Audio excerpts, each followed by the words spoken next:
Cheating in the hotel hallway, the moment that destroyed me.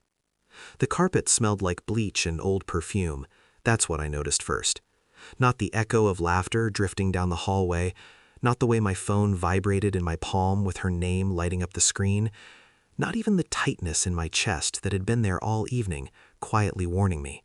Just the smell. I stood outside room 714, pretending to check a message I already knew by heart. Running late, don't wait up. She had sent it 20 minutes earlier.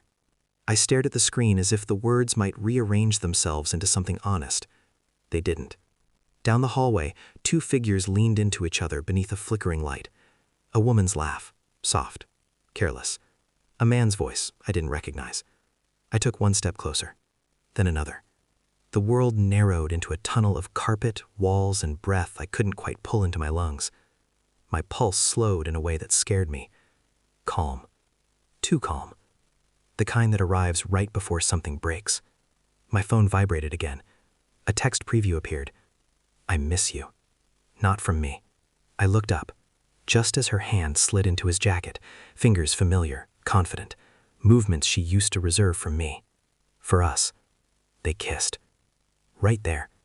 Open. Unhidden. The hotel camera above them blinked red. Recording. I didn't shout. I didn't move. I just watched as something inside me quietly stepped back and began taking notes. I didn't confront her that night. That's the part people never believe. They expect shouting, accusations, drama spilling into the hallway like broken glass. Instead, I walked past them, close enough that she could have smelled my cologne if she'd looked up, close enough that the past 7 years could have brushed my sleeve. She didn't look. Her attention was occupied, mouth still warm from someone else, eyes half closed in that way I used to think meant love. I took the elevator down alone. In the mirror, I studied my face. No rage, no tears, just a man rearranging himself internally, making space for a truth he hadn't wanted. On the drive home, memories began to shift, not vanish, reorder. Her late nights, the sudden password changes, the way she flinched when I reached for her phone, then laughed it off like I was paranoid. I had told myself stories. Work stress, old friends, me being insecure. That's what betrayal feeds on, our willingness to protect the people who are slowly dismantling us. At home, her suitcase wasn't there. That should have hurt more than it did. Instead, I felt focused. I replayed the hallway scene in my head, frame by frame, like evidence. The angle of their bodies, the ease of it. This wasn't a mistake. It wasn't a moment. It was a life she had been living parallel to mine, and I was done being the blind one. Still, I said nothing, because denial isn't always loud. Sometimes it's quiet, strategic, patient. The next morning, I made her coffee. I kissed her cheek when she came home later than promised, smelling faintly of hotel soap and lies. She stiffened for half a second, so brief she probably thought I hadn't noticed. I noticed everything now. I asked about her night. Busy, she said. Exhausting. I nodded, listened, filed it away. While she slept, I opened her phone. I didn't rush. Rushing leads to mistakes. I photographed conversations, saved dates, mapped timelines. There was him, an old name, a past she'd told me was over. Apparently the past had a room key. I checked credit card statements, hotel charges, weekends that had been girls' trips. I pulled security footage from the hotel.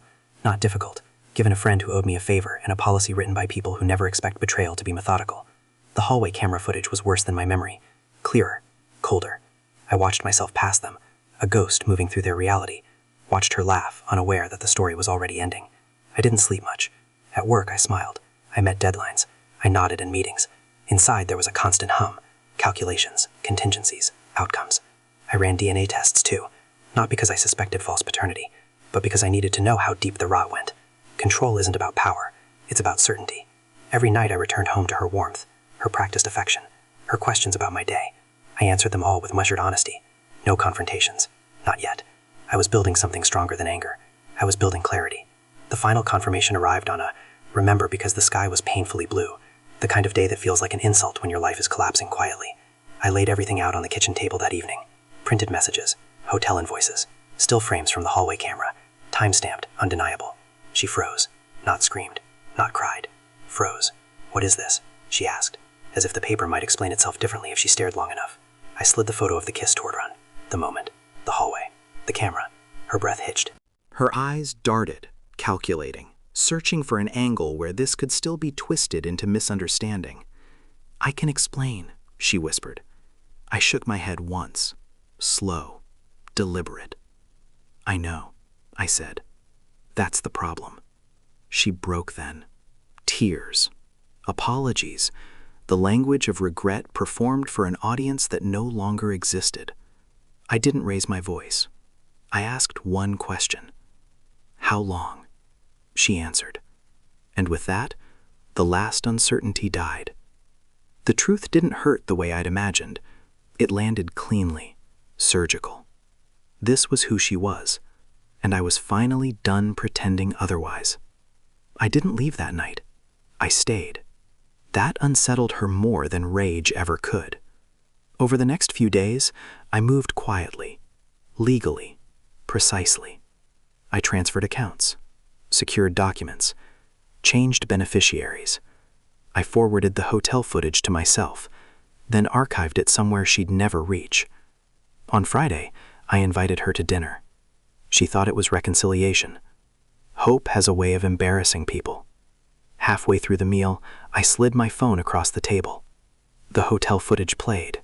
Again, this time with sound. Her face drained of color. I already sent copies, I said calmly. To your parents? To his wife. Her mouth opened. No words came out. I won't fight you, I continued. I won't beg. I won't forgive. I stood. This is me walking away with everything that mattered. She collapsed into the chair, hands shaking, world shrinking to the size of consequences she had never imagined would arrive so quietly. That was my revenge. Not destruction. Exposure. I live alone now. The apartment is quieter, cleaner, honest. Sometimes I pass hotels and catch the scent of bleach and perfume. My chest tightens, but only briefly. Pain fades. Clarity doesn't. I don't hate her. Hate requires investment. I feel something better. Distance. The truth didn't destroy me. Believing the lie did, and I will never make that mistake again.